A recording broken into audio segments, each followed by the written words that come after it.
रात के 3 बजे थे। शहर गहरी नींद में डूबा था, मगर एक पुराना घड़ीसाज अपनी दुकान के अंदर किसी रहस्यमय यंत्र पर काम कर रहा था। उसकी आंखों में पागलपन था और उसके हाथों में एक ऐसी घड़ी थी जो इंसान को भविष्य दिखा सकती थी। बस एक आखिरी पुर्जा वो बड़बड़ाया और फिर समय किसी का गुलाम नहीं, मालिक बन जाएगा। ठीक उसी समय दूसरी ओर एक लड़का राघव मोबाइल पर गेम खेलते हुए अपने बिस्तर पर उल्टा पड़ा था। कॉलेज की क्लासेस छूट चुकी थी, दोस्तों ने उसे छोड़ दिया था और माता पिता हार मान चुके थे, लेकिन राघव को फर्क नहीं पड़ता था। पर आज की रात उसके लिए कुछ अलग थी। उसे नहीं पता था कि आने वाली सुबह सिर्फ एक दिन नहीं लाएगी, बल्कि उसकी पूरी किस्मत बदलने वाला खेल शुरू होगा। एक खेल समय का और उसकी कीमत का। राघव 20 वर्षीय युवक था, बेहद आलसी, दिन भर मोबाइल टीवी में डूबा, जीवन का कोई लक्ष्य नहीं। घड़ीसाज एक बाबा थे जो रहस्यमय वृद्ध थे, जो समय की कीमत समझता है और दूसरों को समझाने की कोशिश करता है। राघव पहले ऐसा नहीं था, स्कूल में तेज था, लेकिन 12वीं के बाद धीरे धीरे उसकी आदतें बदलने लगी। हर दिन एक नया बहाना, कल से पढ़ाई शुरू करूँगा, पहले दिमाग फ्रेश कर लूँ, इतना तो चलता है। देखते ही देखते 2 साल बीत गए। कॉलेज में बैक टू बैक सप्लीमेंट्री, दोस्त दूर हो गए और माता पिता की उम्मीद टूट गई। फिर एक दिन जब राघव घर से बाहर निकला तो गलियों में घूमते हुए उसकी नज़र एक घड़ीसाज की छोटी सी दुकान पर पड़ी, जहाँ बोर्ड पर लिखा था, समय बिकता नहीं, लेकिन कुछ लोग उसकी कीमत चुकाते हैं। उसने हंसते हुए सोचा, क्या बकवास है, लेकिन क्यूरियोसिटी में वो अंदर चला गया।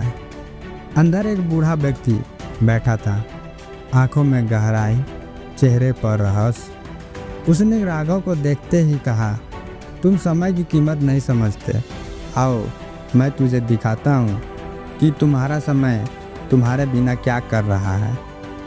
और फिर उसने उसे वो अनोखी घड़ी दी, एक ऐसी घड़ी जो सिर्फ एक बार भविष्य की झलक दिखाती है, वो भी केवल 10 मिनट के लिए।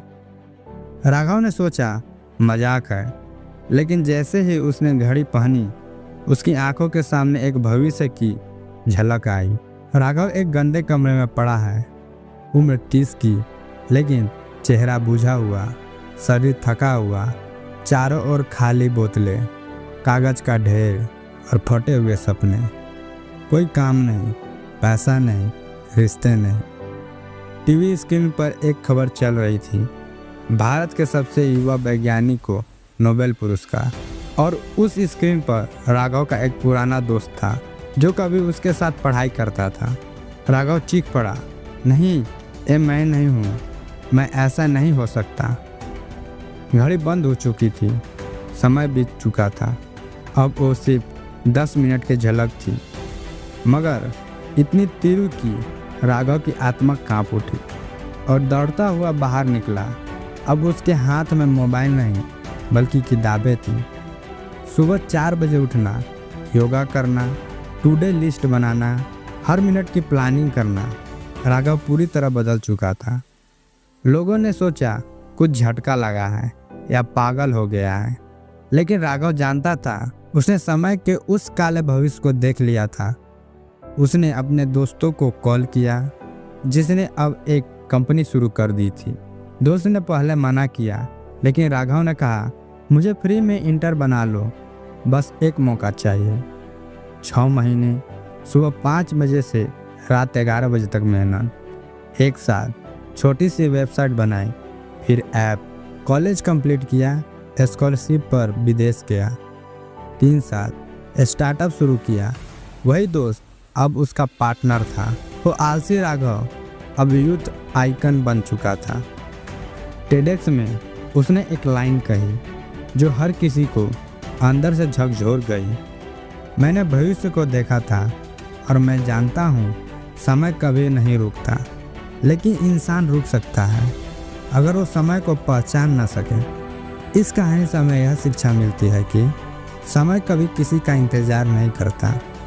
हमारा आज ही हमारे भविष्य की नींव है। आलस हमें वहाँ ले जाता है जहाँ हम कभी नहीं जाना चाहते। जो इंसान समय की कीमत समझ गए वही जीवन में कुछ बड़ा कर पाएगा। कहानी खत्म नहीं हुई। राघव ने सालों बाद उसी घड़ी साज की दुकान पर वापसी की, पर अब वहाँ कोई नहीं था। दुकान बंद थी, बोर्ड उतर चुका था, पर दरवाजे के बाहर एक नोट चिपका था। जिसने समय को पहचान लिया उसकी घड़ी अब सही चलती है। अगर यह कहानी आपको पसंद आए तो चैनल को सब्सक्राइब करें और अपने दोस्तों में शेयर करें, जिससे वो भी समय की कीमत को समझ सके और अपने जीवन में कुछ बड़ा कर सके। धन्यवाद।